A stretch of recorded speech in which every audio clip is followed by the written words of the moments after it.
Let's dive right into this, because today we are unpacking one of the most fascinating parallels in all of history. We are looking at the ancient Babylonian exile. I'm talking about a time of absolute chaos, crumbling empires, and this young, super reluctant prophet named Jeremiah. But here's the kicker. We're going to see how all of that perfectly mirrors the spiritual reality of the modern church. So listen, if you've ever looked around and felt like you're living in a culture that is totally foreign or even hostile to your faith, you are definitely going to want to pay close attention to this explainer. Here is our roadmap for today. We're connecting the dots across 5 quick sections. 1. From temple to heart. 2. The hidden face of idolatry. 3. Power in the weak. 4. True versus false shepherds. And finally, 5. Empires fall, God remains. Section 1. From temple to heart. To really grasp what the exile was all about, we first have to wrap our heads around this massive, truly shocking shift in how God's people experienced His presence. Under the old way, God's presence was entirely tied to physical objects. You had the Ark of the Covenant, you had the massive temple in Jerusalem. People literally thought God was right there in a box or a building. But the Babylonian exile, it completely shattered that paradigm. When Jerusalem and the temple were burned to the ground, the Israelites were forced into this profound transition.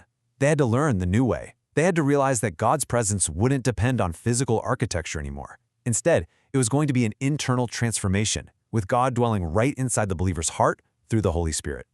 Think about how incredibly radical this was. Jeremiah actually predicts this massive shift in chapter 3, verse 16. He says, "In those days, people will no longer say, 'The Ark of the Covenant of the Lord.' It will never enter their minds or be remembered. It will not be missed, nor will another one be made." I mean, wow. The single most sacred, fiercely protected physical object in human history, and he's saying it won't even be missed? Why? Because the new covenant was completely replacing a physical box with a transformed human heart. Section 2. The hidden face of idolatry. We all know the Babylonian exile was triggered by idolatry, but we really need to reframe what that word actually means. It is not just about ancient people bowing down to golden statues. If we dig a little deeper, idolatry is absolutely anything in our lives that takes the place of Christ, or even just competes with Him for our affection, our devotion, or our focus. It's an attitude, you know. It's a guiding principle. Basically, if you are relying on anything else for your ultimate meaning or safety, you are dealing with idolatry. Which means the danger for us today is incredibly subtle. Sure, we've stopped bowing to carved stone, but we've shifted to worshiping rationalism, self-reliance, and human potential. Though, let's be honest, some of us definitely bow down to our smartphones. Really, it's the spirit of the Antichrist. It's this pervasive belief that human beings can be their own saviors, elevating our own abilities, our psychology, or our career success to the place of ultimate authority. We essentially make ourselves the center instead of God. And this right here is where modern culture gets completely twisted, mixing up self-improvement with actual spiritual regeneration. On one hand, you've got the mystical and psychological realms. This is all about human experiences, inner feelings, self-discovery, and yeah, it feels spiritual, but it's generated entirely from within. On the other hand, you have the truly spiritual, capital S. This is the Holy Spirit revealed truth that comes from completely outside humanity. Listen, you cannot bridge the gap between fallen humanity and Christ just by digging deeper into your own psyche. True, lasting change only comes from the Holy Spirit. Section 3. Power in the weak. So, facing down this massive crisis of idolatry, God introduces a really unlikely hero to deliver His warning. And what is Jeremiah's very first reaction when God calls him? He says, "Alas, sovereign Lord, I do not know how to speak. I am too young."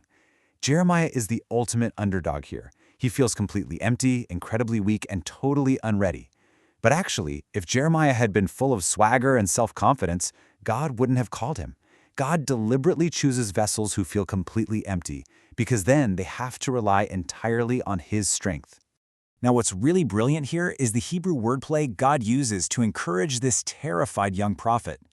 God gives Jeremiah a vision of an almond branch, which in Hebrew is shaked. And then God immediately says He is watching, shakad, to see that His word is fulfilled. God uses this awesome auditory and visual hook to promise Jeremiah that no matter how weak or unqualified he feels, God is actively watching over His word to absolutely guarantee its success. And this translates directly into a massive principle for you and me today. God starts from zero. He takes our absolute weakness and uses it as a blank canvas to display His pure resurrection power. The fruitfulness of your life or your ministry doesn't come from your own impressive resume. In fact, feeling incapable or going through deep, grinding hardship is actually the exact requirement for God's resurrection power to flow through you. That's exactly how he worked through Jeremiah for 42 incredibly difficult years. Section 4. True shepherds and servants. The society Jeremiah lived in was fractured and deeply divided. And to be a useful vessel for God amidst all that noise, a servant needs some very specific traits. First off, they have to be completely emptied of worldly ambition and fleshly desires. By emptying out all that worldly junk, they make room to be completely full of God, His life, His love, His character. And that naturally leads to grace and glory, a life that is fully dialed in on fulfilling God's distinct purpose. But man, the leaders in Jeremiah's day were the exact opposite of this. These false shepherds were heavily taxing the poor, pretending their immense greed was quote-unquote for the temple, and completely scattering the flock. In response to all that corruption, God promised the new covenant, perfectly modeled by Jesus, the ultimate good shepherd. True shepherds lead by sacrificial example, they feed the sheep with actual wisdom, and they unite the flock in love. And here's the beautiful part of the new covenant. This isn't just a job for a few elite leaders.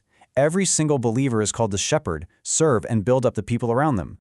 Section 5. Empires fall, God remains.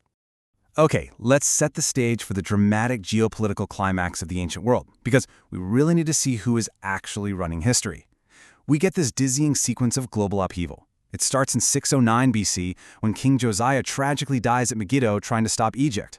Then, 605 BC, Babylon absolutely crushes Egypt at the Battle of Carchemish, completely shifting the world order. 604 BC, Ashkelon is destroyed. And by 597 BC, King Nebuchadnezzar is knocking on the doors of Jerusalem. To the people living through this, it must have looked like absolute unhinged chaos.